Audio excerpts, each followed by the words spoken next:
Irmãos e irmãs, a graça e a paz de Deus nosso Pai, o amor de Jesus e a comunhão do Espírito Santo esteja com todos aqueles que nesse momento estão sendo alcançados pelo programa Pão da Palavra. Vamos iniciar com uma prece, é nada mais justo que iniciar com uma prece. Em nome do Pai, do Filho, do Espírito Santo. Amém. Senhor, sejam bem aceitas as palavras da minha boca e o meditar do meu coração, ó Senhor, rocha minha e redentor meu. Em nome do Pai, do Filho, do Espírito Santo. Amém. Então, antes de começarmos propriamente a meditação, a leitura do Evangelho, vamos, se vocês puderem nos ajudar a compartilhar esta live. É um gesto simples para você, mas quem sabe pode fazer toda a diferença para outros, né, que serão alcançados por essa meditação, por essa reflexão.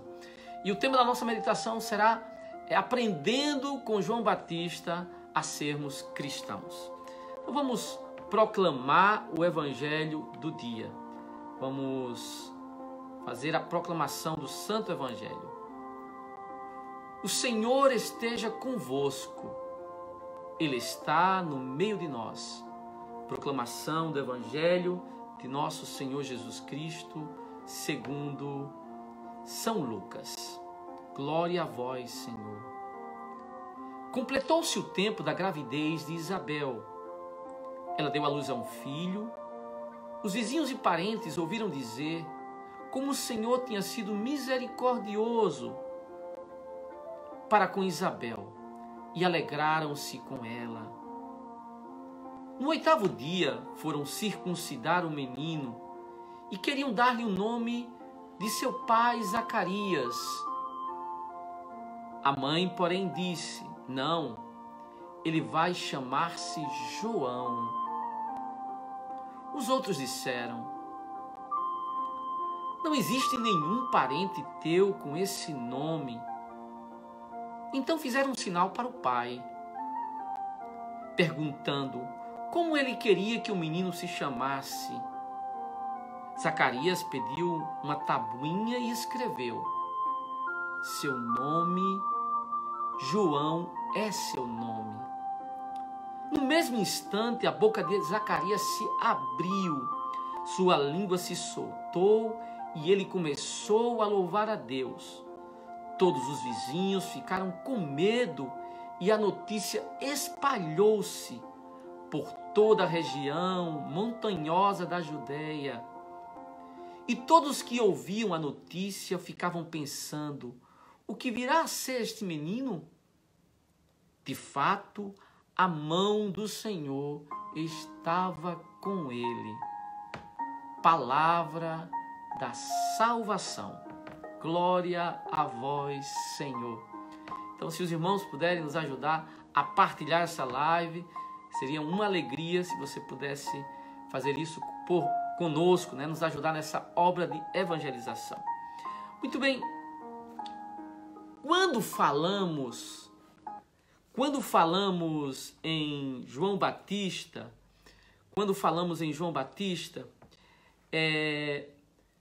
pensamos na fé, não pensamos tanto no santo, mas na festa. Quando a gente fala a palavra João, São João, quando a gente fala São João, essa palavra, vem à nossa mente danças, comidas típicas, fogueira, sanfona, zabumba, forró. Não sei quão fortes são essas tradições nas demais regiões do país, dos estados da Federação Brasileira.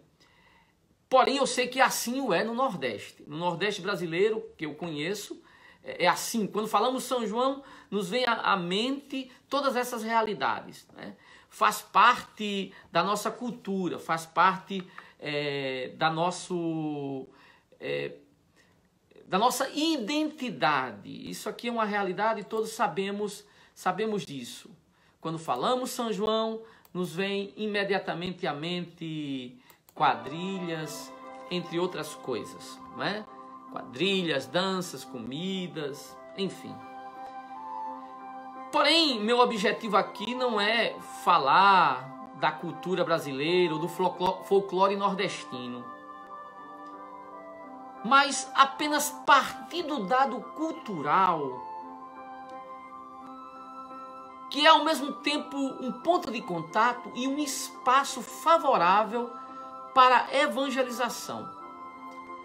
O grande desafio é o de aproveitar a ocasião em que todos pronunciam o nome do santo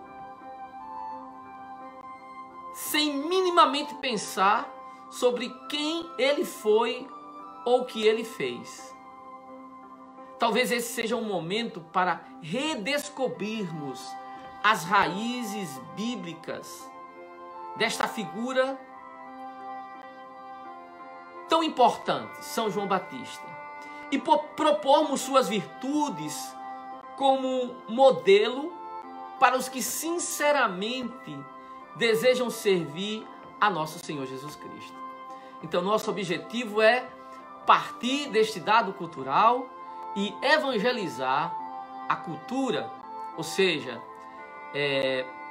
ajudar os irmãos a redescobrir quem foi São João Batista. Comecemos por seu nome.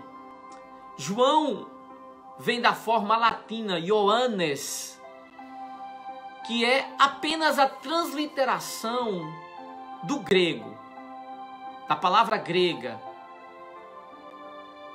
Porém, a origem, a raiz dessa palavra é hebraica. Yohanan. João vem de Yohanan, que significa literalmente Javé é favorável. Eu digo Javé para dizer que não é qualquer Deus que é favorável. É aquele Deus de Abraão e de Isaac e de Jacó que é favorável, que está a nosso favor, que está do nosso lado. É importante notar, porém, que ele também tem uma espécie de sobrenome, Batista. Não é do tipo de sobrenome que se ganha no cartório, por causa da família, mas daquele tipo que se adquire nas ruas por causa do que se faz. Ele é chamado de o Batista porque dedicou boa parte do seu tempo à prática do batismo. Este atributo é importante dizer, não apenas João, mas dizer João Batista, essa espécie de sobrenome é importante, porque assim podemos diferenciá-lo de outros personagens bíblicos que também levam o nome de João. Temos várias figuras bíblicas com esse nome João. O próprio João Evangelista, ou João Hircano, ou João Marcos, que aparece nos Atos. Por isso é importante dizer João Batista. Muito bem, quem foi João Batista? Nós sabemos quem foram os seus pais, Zacarias e Isabel. Ele era de uma família sacerdotal. Nós sabemos isso lá, vemos isso lá em Lucas 1:5. Ambos eram idosos, Isabel era estéril. O nascimento de João é, portanto, um acontecimento miraculoso.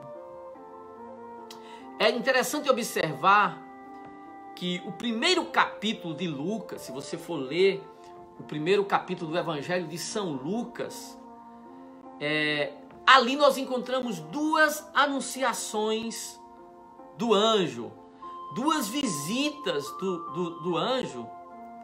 Uma visita é a Zacarias, a outra visita é a Virgem Maria. Duas situações que impedem o nascimento de uma criança. Por um lado, existe a idade avançada e a esterilidade de Isabel. Por outra, existe a virgindade de Maria. Podemos falar aqui de uma espécie de paralelismo entre as duas histórias, a história de João e a história de Jesus. Mas se existem semelhanças aqui, e de fato existem, existe igualmente uma diferença abissal. Quando vemos a história de João Batista e a história de Jesus, nós vemos que a fé de Maria, que acreditou no impossível, contrasta com a falta de fé de Zacarias, que não acreditou que Deus pudesse fazer coisas difíceis.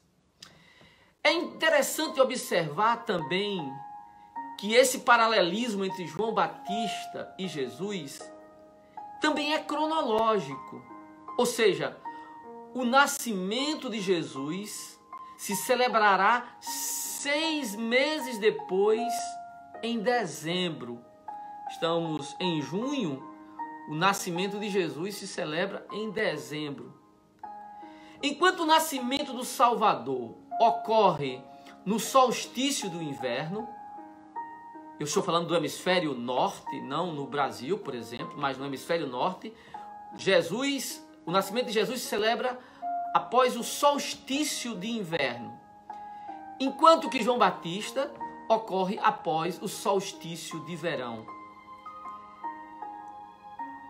Pois bem, se é verdade que não se pode falar que essa data é exata, né, que Jesus nasceu em dezembro, João Batista em junho, é certamente biblicamente exato que Jesus nasceu 6 meses depois de João.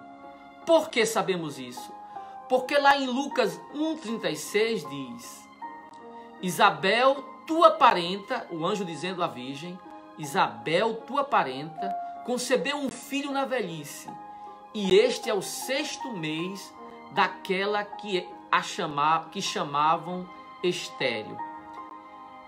Bom, um outro dado importante, quando a gente fala de alguém, é importante dizer onde essa pessoa viveu.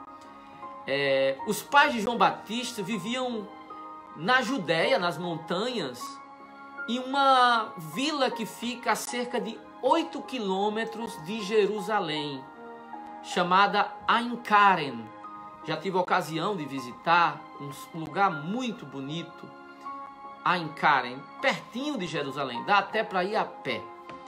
Então, se forem a Jerusalém, visitem Ain Karen, onde nasceu e viveu João Batista. Muito bem, é oportuno também lembrar, e agora passamos para um outro ponto, lembrar que a igreja celebra hoje o nascimento de João Batista, a natividade de João Batista. E isso é curioso, isso é muito curioso. O fato da igreja celebrar a natividade de João Batista é um dado bem particular. Como assim? Eu digo que celebramos hoje a natividade porque o martírio de João é celebrado no dia 29 de agosto. A curiosidade é que a igreja não celebra o dia do nascimento do santo, mas apenas o dia da sua morte. O dia da sua morte é chamado de Dies Natalis. A gente não celebra o dia que o santo nasce, porque o seu verdadeiro nascimento é o dia da sua morte. Bom, essa é uma das razões, mas existe uma outra explicação também para o fato de que a igreja não celebra o dia do nascimento dos santos. Porque quando uma pessoa nasce, segundo a Bíblia, como está lá no Salmo 50, verso 5, pecador a minha mãe me concebeu. Ou seja, quando se nasce, não se é santo propriamente, não é? E por que celebramos de João Batista? Veja, aqui convém dar uma outra informação, tá certo? É que João Batista, a igreja, vamos lá, a igreja não celebra os outros santos. As únicas exceções para a regra de não se celebrar o dia do santo, mas o dia da morte, são o próprio Jesus Cristo, Nossa Senhora e João Batista. Esses são os únicos que nós celebramos a natividade. A natividade de Jesus, em primeiro lugar, obviamente, o Natal. A natividade da Virgem no dia 8 de setembro e a natividade de João Batista. Isso aqui é uma curiosidade interessante. E por quê? Porque a igreja celebra a natividade dos santos. Claro, nós celebramos a natividade de Jesus porque ele é todo santo, ele é a fonte da santidade. Celebramos a natividade de Maria porque ela nasceu sem pecado, ela é sempre virgem, foi preservada do pecado. Mas e aí, João Batista foi concebido sem pecado? Não. João Batista não é exceção a essa regra. Todavia, a igreja entende que aquela visita que a Virgem fez a Isabel operou a redenção de João Batista. Lembra que tem a visitação de Nossa Senhora? Nossa Senhora vai à casa de Isabel, ali nas montanhas, vai apressadamente. Então, amados irmãos e irmãs, a igreja compreende que ali operou-se a redenção de João Batista. Alguém poderia dizer que não tem sentido, pois ainda ele estava no ventre. Mas segundo a psicologia, a rejeição materna durante a vida intrauterina ou outros eventos têm consequências graves na psicologia de um adulto, psicologia da criança. Se a psicologia diz isso sobre os efeitos do bem ou do mal que se faz a um feto, por que não acreditar? Por que não ponderar? Por que colocar em dúvida que o encontro de Jesus não poderia ter consequências na vida espiritual do Batista?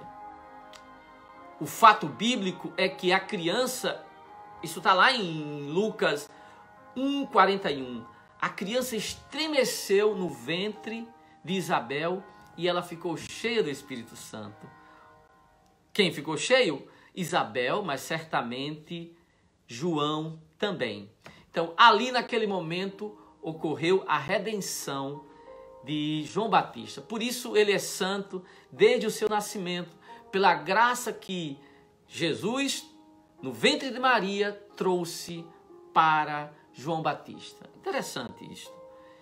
Porém, o nosso objetivo hoje aqui é apresentar as virtudes de João para aqueles que desejam ser seguidos por Jesus.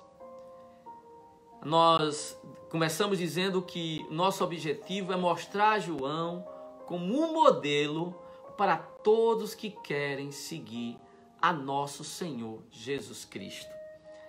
Veja, o apóstolo Paulo, lá em 1 Coríntios 11:1 diz: sede meus imitadores como eu sou de Cristo. Isso significa que uma das dimensões da devoção ao santo é a imitação das suas qualidades. Quais são, pois, as virtudes ou práticas de João que podem ser propostas para os fiéis? Certamente existem inúmeras, porém iremos propor 3 virtudes do Batista que poderão ajudar a muitos a viverem a sua caminhada cristã, que pode servir como um modelo para quem deseja ser um bom cristão. A primeira coisa que eu diria como virtude é aprender com João a ser um profeta. Quando eu fui batizado, quando você foi batizado, você recebeu um munus profético. Pois bem, eu diria que João pode nos ensinar a exercer o profetismo cristão. É interessante observar que o nascimento de Zacarias no evangelho de hoje, aliás, o nascimento de João, quando João nasceu, Zacarias recuperou a voz. Esse acontecimento é visto por Santo Agostinho como símbolo da missão daquele menino. De fato, João Batista, falando de si, disse: eu sou a voz que clama no deserto. Esse recuperar a voz de João Batista é entendido como um sinal do restabelecimento da profecia em Israel. Nesse sentido, João Batista, e aqui é uma explicação que Santo Agostinho também nos dá, João Batista é um profeta de transição. Ele é o último profeta do Antigo e o primeiro profeta do Novo Testamento. Como assim? Deixa eu explicar, e aqui também é uma catequese, um lugar de aprender. Vamos lá. A profecia no Antigo Testamento era um anúncio de acontecimentos futuros.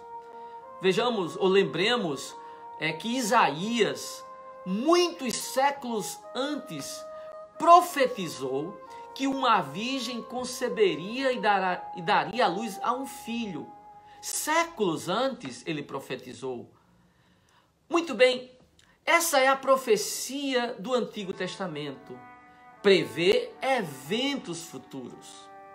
De fato, João o faz dizendo que viria alguém maior que ele batizava com água, mas viria alguém que batizaria com fogo, aquele que vem depois de mim.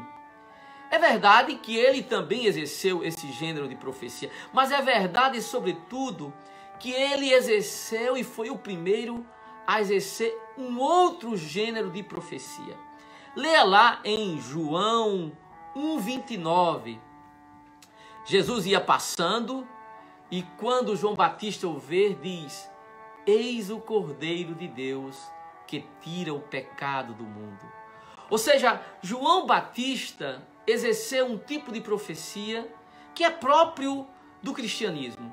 Enquanto os profetas antigos anunciavam eventos futuros, os cristãos proclamam uma presença escondida.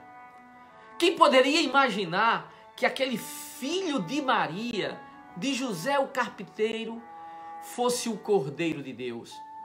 Quem poderia desconfiar que naquele estado de kenosis estava presente o Filho eterno de Deus? Pois bem, amados irmãos, nós como cristãos somos chamados a exercer esse tipo de profecia e a proclamar como João Batista uma presença escondida. Sim, uma presença escondida. Qual é o incrédulo que, olhando para a Eucaristia, irá desconfiar que ali está o Cordeiro de Deus? Pois bem, quando nós nos ajoelhamos diante da Eucaristia, nós exercemos esse ministério profético, pois proclamamos uma presença escondida. Quando nós ouvimos a palavra de Deus com fé, como vocês me escutam agora, e aguardamos, nós proclamamos uma presença de Deus em sua palavra, o seu poder.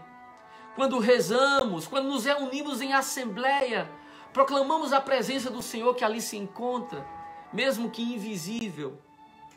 Amados irmãos, somos chamados a proclamar esta presença escondida, sim. Na história, mesmo que ninguém desconfie, mesmo que ninguém veja, nós podemos dizer: o Senhor conduz a história. De um modo sutil, a história se encontra nas suas mãos. A minha história, a sua história, a história da humanidade. De um modo misterioso e quase que imperceptível. Mas nós, como cristãos, proclamamos no espírito de profecia que a história está nas mãos de Deus. Amados irmãos e irmãs, a primeira virtude de João é a profecia, o exercício da profecia no Espírito do Novo Testamento. Imitemo-lo e proclamemos o senhorio de Jesus, sua presença nos sacramentos, sua presença na história, sua presença em nossas vidas. Uma outra virtude de João, que penso ser oportuno para nós, e como é que quando João exerceu seu ministério, ele o fez com uma profunda humildade. Lembremos-nos o que foi que ele disse: convém que ele cresça e eu desapareça. Oxalá todos nós buscássemos ter essa humildade do precursor. Veja, ele se chama precursor porque aponta para Cristo. Em seu ministério, João Batista declarava sobre si mesmo: eu sou a voz que clama no deserto, preparai o caminho do Senhor. Lucas 3:4. Em outra passagem diz, ele disse, eu batizo com água, mas aquele que virá depois de mim é mais forte do que eu. Mateus 3:11. João tinha clara consciência de que seu ministério era um meio e não um fim. Que sua missão era preparar o caminho para o Messias, não apontar para si mesmo. Seu trabalho era manifestar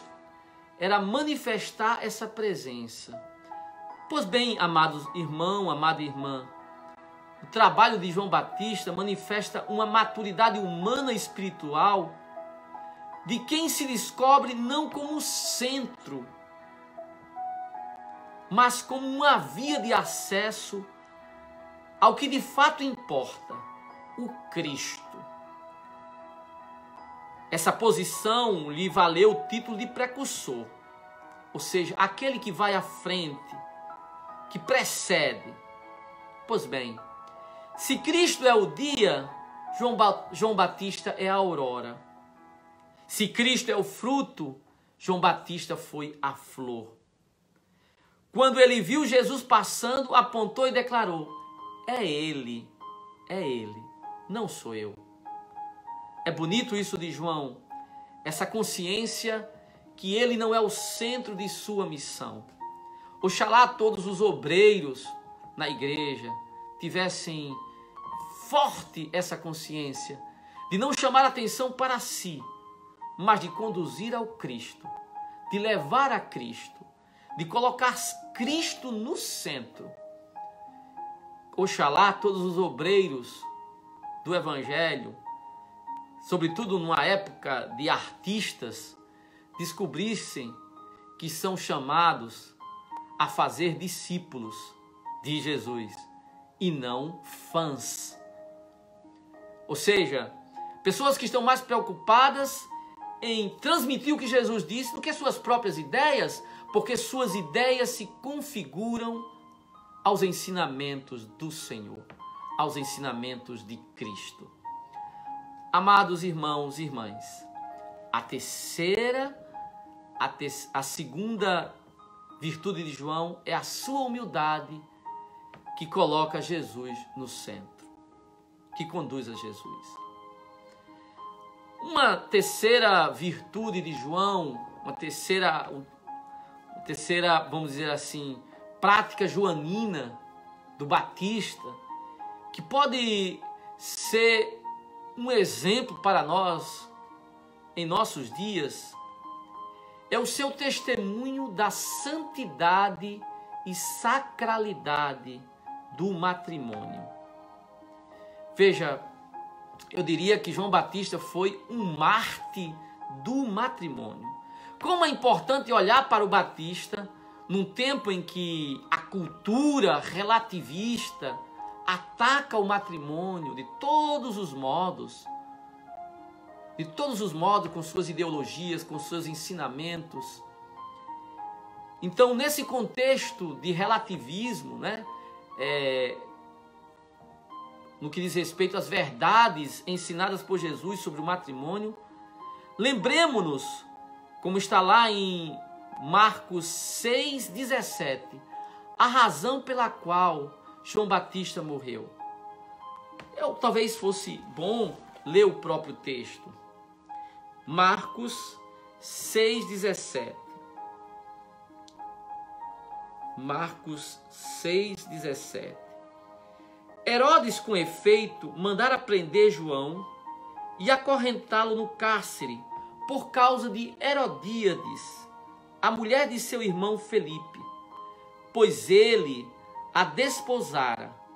E na ocasião, João dissera a Herodes: não te é lícito possuir a mulher do teu irmão. Ou seja, João Batista denunciou o pecado de Herodes Antipas. Vocês sabem que Herodes Magno, aquele grande, o chamado Herodes o Grande, grande para o mundo, é claro, não para nós. O chamado Herodes o Grande teve muitos filhos, mas entre eles se destacam Antipas, Herodes Antipas, Arquelau e Felipe. Muito bem, o que acontecia é que Herodes Antipas, o filho de Herodes Grande, vivia com a irmã do seu irmão Felipe. E João Batista disse que aquilo era um escândalo, que aquilo era um adultério. E claro, a sua denúncia daquele pecado lhe valeu a cabeça. Amados irmãos e irmãs, também hoje nós somos chamados a defender a verdade do matrimônio, sobretudo, amados, da família, sobretudo lutando pela nossa família, rezando pela nossa família, testemunhar o valor e a sacralidade da família, não tanto com palavras, mas sobretudo com o nosso testemunho, porque é a palavra mais eloquente, e claro, também mostrando a todos as verdades sobre o matrimônio. Essas 3 verdades sobre o matrimônio. A unidade, um homem só pode ter uma mulher só pode ter um marido. Segundo, a indissolubilidade, o casamento ninguém pode anular. Ainda esses dias nós rezamos por 2 santos mártires do matrimônio, São John Fish e São Thomas More, que morreram defendendo o sacramento do matrimônio em relação ao rei da Inglaterra, que casou uma segunda vez e falava dessa legitimidade. E aqueles 2 homens, defendendo a verdade do matrimônio, assim como João Batista, perderam a própria cabeça, defendendo a verdade e a sacralidade do matrimônio. Amados irmãos e irmãs, defendamos e nos defendamos contra as ideologias que estão aí, destruindo e colocando muitas ideias erradas na cabeça dos jovens. Enfim, uma cultura perniciosa. Mas defendamos essa verdade, sobretudo com o testemunho e com o nosso cuidado pela família. Amados, encerramos esta meditação pedindo ao Senhor, sobretudo, que nos abençoe, que abençoe a todos, que possamos aprender com João a profetizar sobre Jesus, a como João ter a humildade de deixar Jesus crescer e ter a coragem de diminuir para que ele cresça, e por fim tenhamos a coragem de defender a verdade do matrimônio. Louvado seja nosso Senhor Jesus Cristo.